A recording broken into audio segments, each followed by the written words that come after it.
because the length of your hair ain't long, and they often criticize you for your skin tone. Wanna hold your head high, cause you a pretty woman.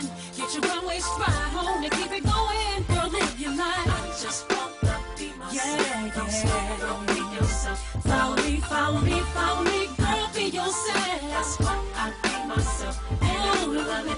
Let 'em get mad. They gon' hate anyway, don't you get that? Doesn't matter if you're going on with their plan. They'll never be happy cause they're not happy with themselves. What's up, Fort Worth? Can we please hear it for Rebecca Acuna? She is phenomenal. You know, when I look at Rebecca, I know our future is bright. I know our future as a country is bright. She is extraordinary. She has been a leader in this campaign. She is someone who walks and talks with confidence, having life experiences and knowing when she walks in that room, yes, sister, sometimes we may be the only one that looks like us walking in that room, having had the experiences that we've had, but the thing we all know is we never walk in those rooms alone. We are all in that room together. So proud of you.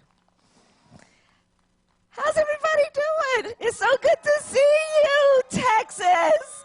Bernice, it is so good to see you. I want to first acknowledge all the leaders. Everybody here is a leader. Bishop Spears. Where's Bishop Spears?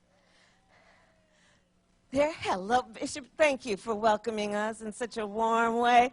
Thank you, Bishop. Dee Dee McGuire, I talked to her earlier. Where is she? Hi, Dee Dee. Thank you. Thank you for your show and your voice.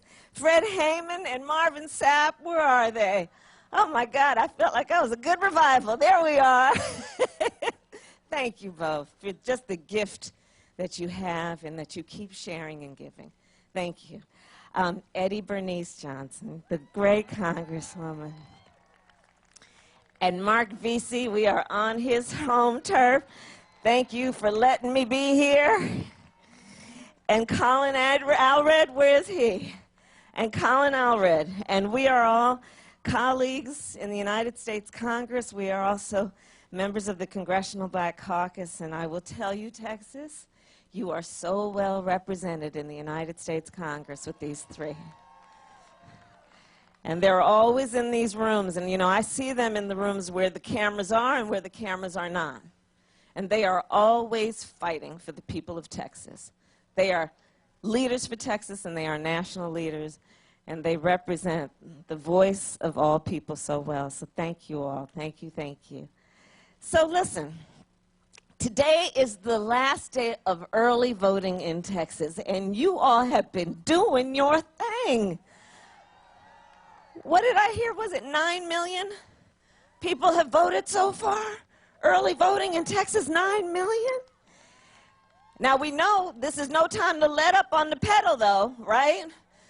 So I know people sent me pictures of standing in line at midnight this morning, I guess, last night, waiting to vote. There was a line. People are committed.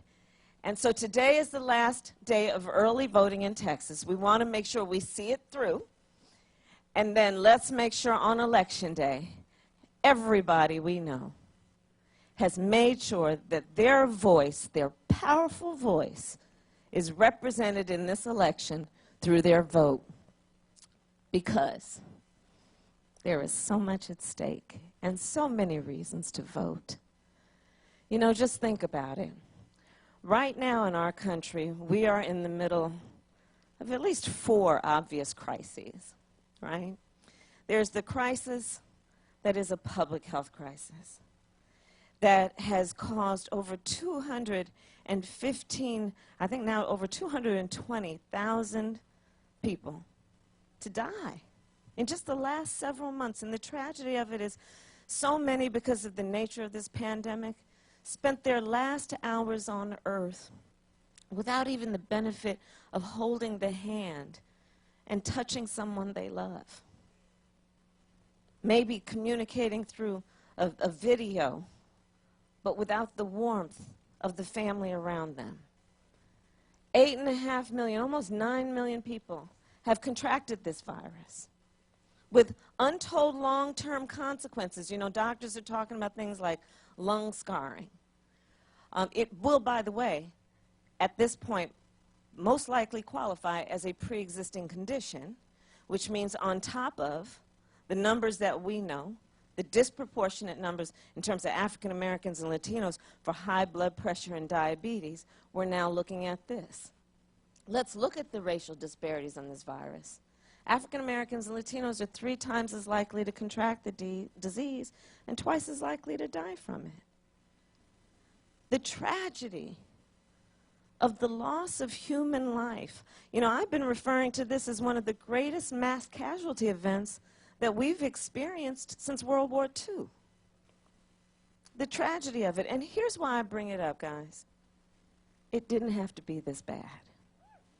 It didn't have to be this bad. Just think about it. Thanks to a fellow by the name of Bob Woodward, we know that the President of the United States was informed back on January 28th about the seriousness of this virus, informed that it is 5 times as likely to kill people as the flu, was informed that it would hurt people of every age, was informed that it is airborne. And he sat on that information. He called it a hoax. He suggested that on his ledger of who people are, you're on one side of his ledger if you wear a mask, you're on the other side of his ledger if you don't. And can you imagine, as parents, as teachers, as small business owners, what you might have done if on January 28th you had known what the President of the United States had known? What you might have done to prepare, knowing that even before this pandemic, far too many Americans were working 2 and 3 jobs to try and pay the rent and put food on the table. And by the way, in Joe Biden and my America, nobody should work more than 1 job to have to put food on the table and pay the rent. But what folks might have done to prepare, knowing that most working families don't have even $1,000 in savings. What people might have done to prepare, small business owners, workers. Because you see, still, even before this pandemic, which has been highlighted, we have a country that has not made it a national priority for working people to have paid sick leave and paid family leave. That will change in a Biden-Harris administration. But what people might have done to prepare teachers and students and parents around the fact that their children are going to miss so much of these critical days of their education. What people might have done to prepare to just simply buy a couple extra rolls of toilet paper. But they sat on this information and they didn't tell anybody.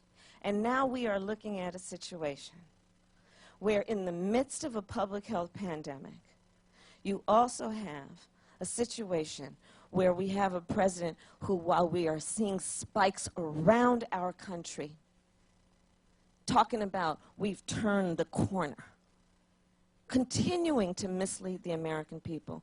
So there are clear choices in this election.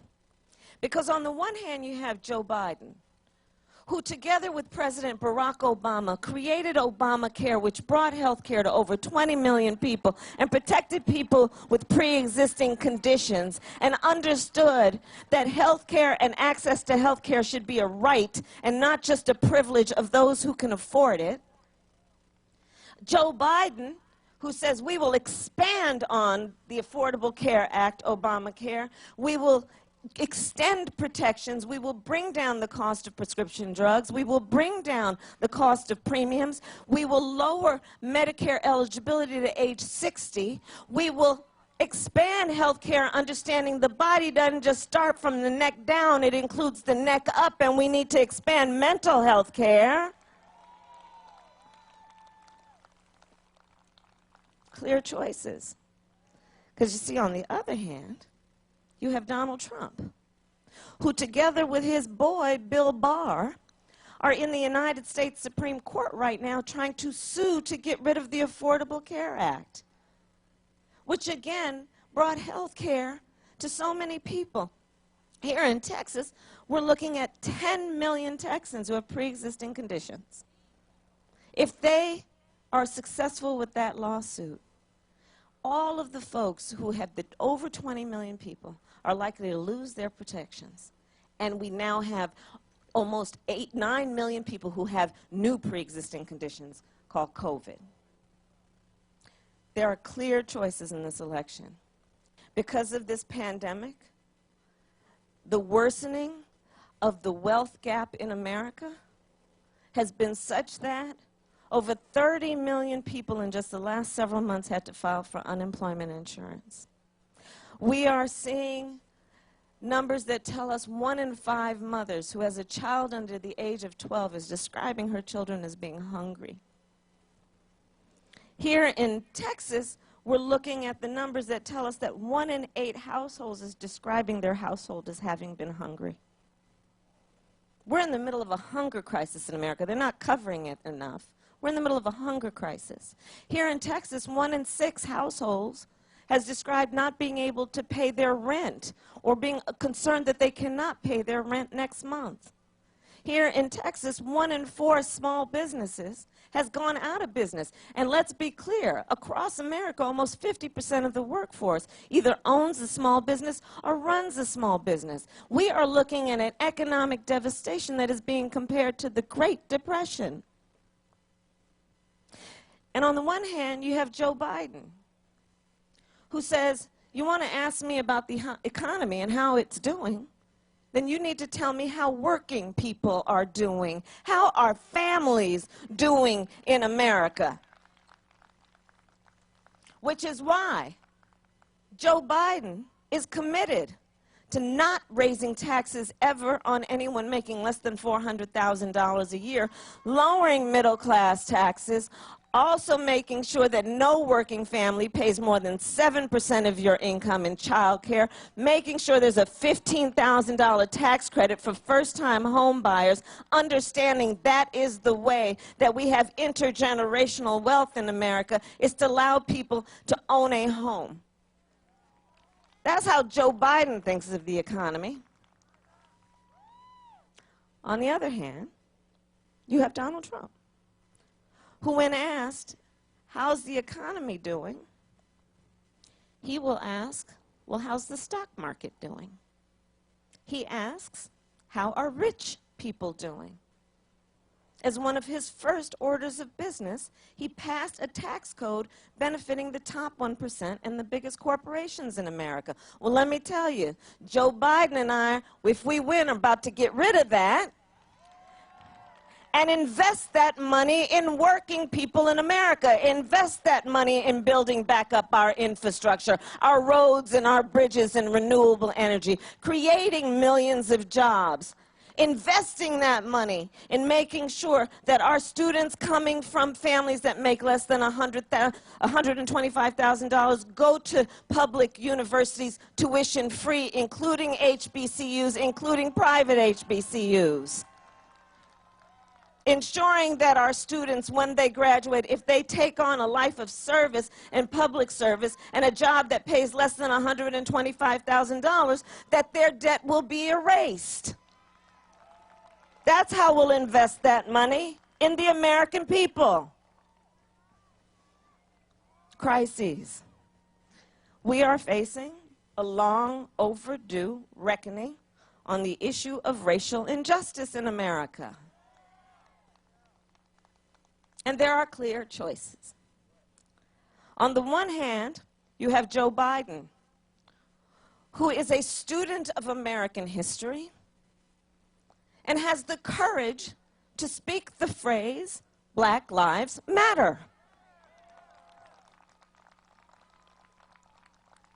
A Joe Biden who understands that we need to deal with these racial disparities. We need to acknowledge them, difficult though they may be, to think about, much less talk about. We need to address it in terms of what we're doing around health care. We need to address it in terms of the racial wealth gap. We need to address it in terms of the gaps in our education system. Joe Biden says, let's deal with it by putting $150 billion into low-interest loans for minority businesses, black and brown businesses, which tend to be the economic lifeblood of the community. Joe Biden says, let's deal with it in terms of a criminal justice system that must be held accountable for those disparities. Let's get rid of mandatory minimums. Let us decriminalize marijuana and expunge the record of the people who have been convicted for marijuana offenses. Let's shut down the private prisons. Let's get rid of cash bail, understanding people are sitting in jail for weeks, months, and years simply because they can't afford to get out, which makes it an economic justice issue as much as it is a criminal justice issue. And on the other hand, you have Donald Trump, who on a debate stage 2 debates ago refused to condemn white supremacists and then doubled down and said they should stand back and stand by. Donald Trump, because you got to understand this is a pattern, who, when running for office and even before, had the gall to question and challenge the legitimacy of America's first black president. The Commander-in-Chief of the United States, who, when asked about the tragedy in Charlottesville, where peaceful protesters were protesting racial injustice, and a young woman was killed. And then on the other side, there were neo-Nazis wearing swastikas, carrying tiki torches, hurling racial and anti-Semitic epithets. The Commander-in-Chief said there were fine people on both sides. A president of the United States who has called Mexicans rapists and criminals, who as his first order of business instituted a Muslim ban. America, we deserve better. That does not reflect who we are as our values and priorities, as a nation that knows we are our strongest when we are unified, knows that we have so much more in common, regardless of where you live, the race, your ethnicity, the language your grandmother speaks.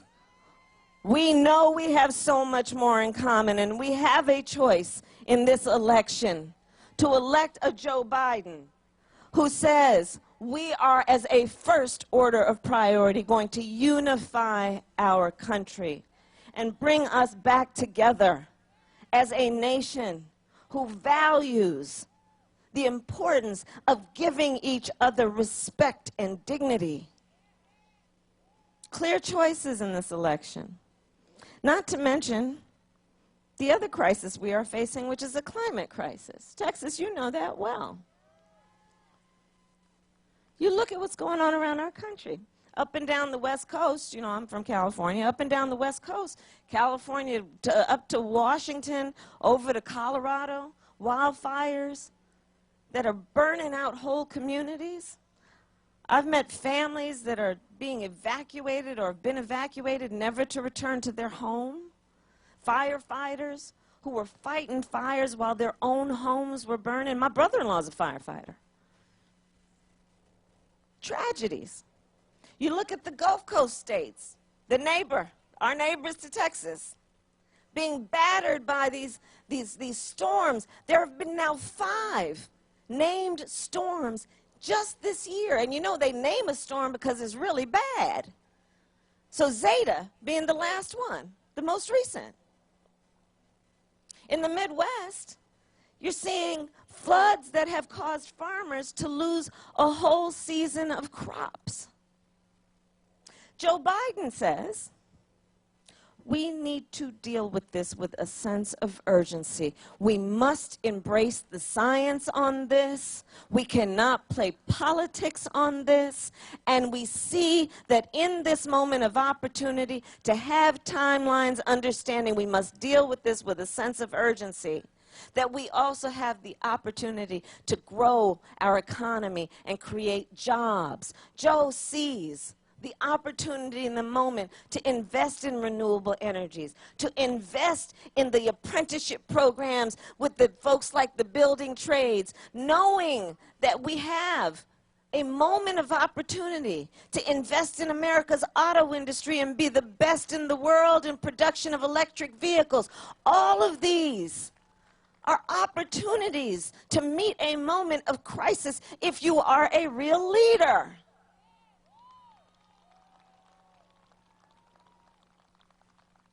And on the other hand, you have the current President of the United States, who, when he was asked about the wildfires in California, so he was asked by a journalist, and the question was something like, well, you know, Mr. President, these wildfires are happening, and scientists are telling us there's a real connection, you know, between the climate, the extreme changes, and human behaviors that are contributing to that, and what do you have to say? The President of the United States, who is also, again, the Commander-in-Chief, responded, "Science doesn't know." As though science is a person. Can you believe science doesn't know? So, you know, and there's a through theme here, too, because, right, that's how he's been treating the coronavirus, right? A refusal to embrace the people who are smart enough to know what is actually going on and give us some direction around how we need to deal with it, instead of trying to make everybody think everything's okay, as though people aren't smart enough to see what is happening around them. So all these things are at play, and so much more. And that brings me to this moment, where we are today. I'm here in Texas to thank you for all you have been doing to speak up about these challenges and to remind people to vote here on the last day of early voting, 4 days before the end of the election. And I'm here to talk about it in the context of also understanding that there's a lot that we need to get done, and there are a lot of reasons for folks to vote. And, you know, people ask me a lot, why should I vote? Does it matter? And I think there are 3 reasons that it is important that people vote. One is to honor the ancestors. Honor the ancestors. I mean, you know, Bernice, Mark, we all know we lost an incredible American human, just a hero, in Congressman John Lewis. Just a hero. He is now among the ancestors. John Lewis, who shed his blood on that Edmund Pettus Bridge. John Lewis, who said to us, "Get in good trouble." John Lewis, who lived a life that was about a commitment to fighting for equal rights and civil rights. And it was a fight that was born out of being a patriot and loving our country, knowing the best way we achieve our ideals is to fight for those ideals, to do it in every way by standing up, showing up, and speaking up. So we must vote to honor the ancestors. This year, we celebrated the 19th Amendment, the 100th anniversary of the 19th Amendment. The ancestors, the suffragettes, who those 100 years ago, in all of their white, were marching and shouting for a woman's right to vote, saying, "We will not be deterred, we will not be left behind." Now, let us remember, because we always must speak truth about history, that black women couldn't vote until 1965. So we have to remember that. But yes, it is important to honor those who fought for this precious right, understanding that, like Coretta Scott King told us, the fight for civil rights, for equal rights, for human rights, this fight for justice must be fought and won with each generation. And what she meant is it is precious, these rights, but you cannot take them for granted. We must be vigilant. So we vote to honor the ancestors. We vote because everything is at stake. Everything is at stake. Like, let's think about where we are. We talked about it in terms of these crises. I mean, let's talk about it in terms of these 545 babies who right now have been orphaned because of a failure of the United States government to reunify them with their parents. Let's talk about a nation under this administration that had a policy of separating children from their parents at the border. A nation that broke its promise to the dreamers in terms of not following through on a commitment around DACA protections. There are so many things at stake. So that is a reason to vote. And the third reason is this. So I'm traveling the country. And I've been to, in the last week and a half, in fact, I'm going back to Florida tomorrow, Florida, Georgia, North Carolina, Michigan, I mean, you just name it, okay? And one of the things that we have been seeing, certainly since 2013, before for sure, but since 2013 when the Supreme Court gutted the Voting Rights Act, is we've been seeing as many as 24 states putting in place laws through their state legislature that have been designed to suppress the vote, have been designed to make it difficult for people to vote, have been done in such a way, you've seen that in Texas where they're trying to remove the drop boxes, where they're trying to reduce the number of polls, where they're saying if you vote from home, you need to fill out 2 envelopes. I mean, all kinds of things, right? Leaders who are trying to make it difficult and confusing and to suggest you can't trust the process. In fact, at that first debate, the President of the United States took that stage in front of 70 million Americans and, in my opinion, openly encouraged a suppression of the vote. Not to mention what he's doing and what they're doing to mess with the post office. The post office. The best people in the world work for the post office. The post office. So we have to ask, why do we think so many powerful people are going out of their way to make it so difficult and confusing for us to vote? And I think the answer is because they know our power. They know our power. They know when we vote, things change. They know when we vote, we win. So let us not let anyone ever take our power from us. Let us use the power of our strong voices every day in the spirit of John Lewis, in the spirit of the suffragettes, in the spirit of all of the generations of people here and in the future who are counting on us to know what is at stake and to step up and to stand up and to fight for this country we love. That is what is before us. And so my final point is this. This moment will pass. It will pass. And years from now, our children and our grandchildren and others, they will look at us, each one of us. They're going to look in our eyes, and they will ask us, where were you at that moment? And you see, we're going to be able to tell them so much more than just how we felt. Fort Worth, we will tell them what we did. We will tell them what we did. We will tell them on this particular Friday afternoon, on the last day of early voting in Texas, we were sitting in a field hanging out with Kamala. We will tell them we texted everybody, called everybody, emailed everybody we knew.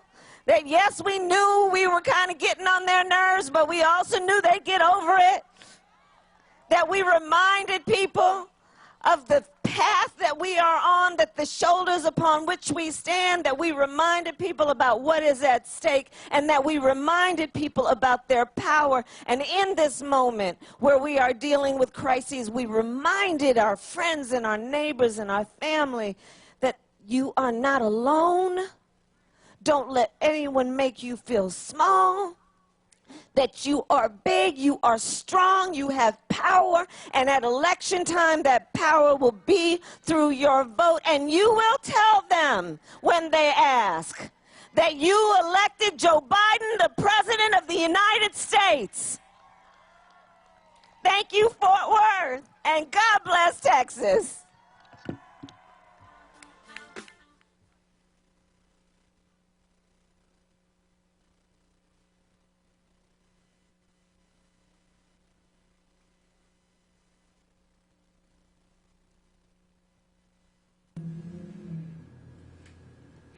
Senator Kamala Harris, the Democratic vice presidential candidate, wrapping up her remarks now in Fort Worth, Texas. There you can see people are gathered and they have spaced out the chairs in the audience for people because of COVID-19 restrictions.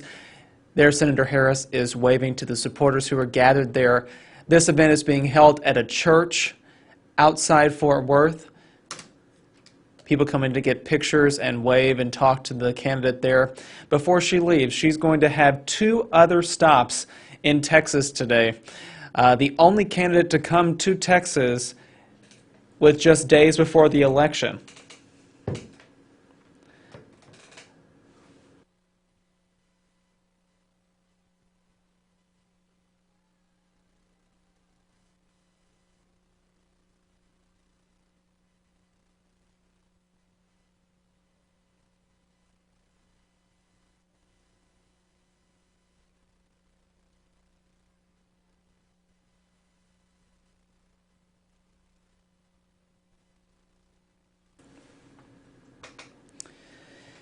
After walking the line there and giving some time for people to take pictures with them, you saw many people taking selfies as Senator Harris walked by. Looks like she's going to be doing some interviews and also making a few appearances there in Fort Worth before she travels to other parts of Texas. And we want to mention that here in just a moment. So if you take a look right here, Senator Kamala Harris just wrapping up her first stop of the day in Texas, in Fort Worth. She'll now head this afternoon to McAllen, Texas, where Beto O'Rourke and Julian Castro, 2 former Democratic presidential primary opponents of hers, will join her at that stop. And then this evening she will speak in Houston. Joe Biden's comments just got underway a few moments ago in Des Moines, Iowa. He'll then head to St. Paul, Minnesota for a drive-in rally and then a speech this evening in Milwaukee, Wisconsin. Over on the Republican side, if you take a look, President Donald Trump speaking in Michigan first in Waterford Township, then going on to Green Bay, Wisconsin, and ending his day in Rochester, Minnesota. Vice President Mike Pence spending his day in Arizona, having 2 stops at Flagstaff and Tucson.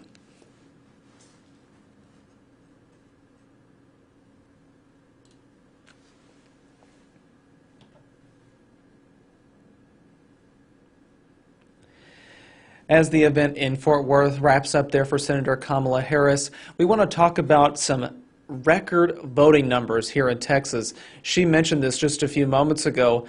More than 9 million people have now voted so far, either in person or mailed in a ballot in Texas. These are numbers according to the Texas Secretary of State, and it is the most number of votes ever here in Texas, surpassing even the vote count in 2016, which was 8.9 million votes cast.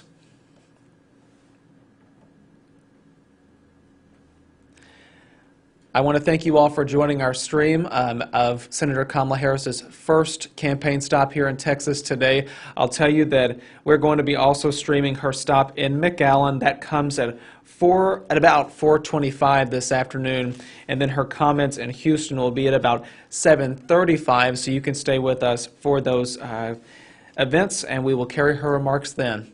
Once again, I'm Will Dupree here at KXAN in Austin. Thank you so much for watching our stream. We'll see you back here throughout the day with additional updates. Please, everyone, stay safe and stay healthy out there.